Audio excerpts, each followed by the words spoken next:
आता बघूया टॉप 9 महत्त्वाच्या बातम्या। टोरेस कंपनीचं पुढचं टार्गेट श्रीलंका होतं। आरोपी ओलेना आणि तौसिफनं श्रीलंकेमध्ये जाऊन केली होती चाचपणी। श्रीलंकेच्या 3700 गुंतवणूकदारांनी अर्ज सुद्धा दाखल केले होते।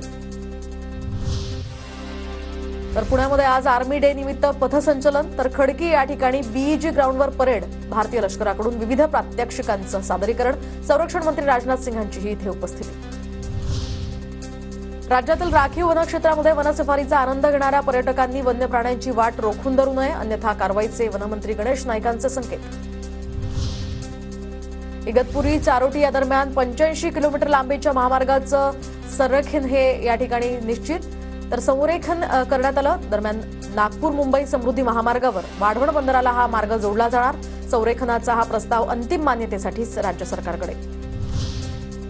बुलढाण्याच्या शेगाव तालुक्यातील केजगळती प्रकरणातील बाधितांची संख्या ही आता 178 वर पोहोचली। तर केजगळती बाधित गावात आयसीएमआरचं पथक सुद्धा दाखल, तर पथकाकडून केजगळतीचा शोध सुरू।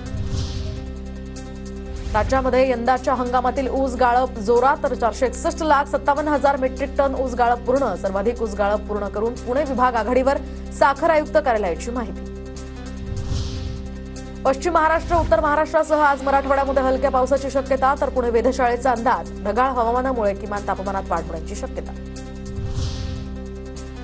यूजीसी नेटची आज होणारी परीक्षा संक्रांत आणि पोंगल सणानिमित्त रद्द, तर लवकरच आता नवी तारीख जाहीर होणार।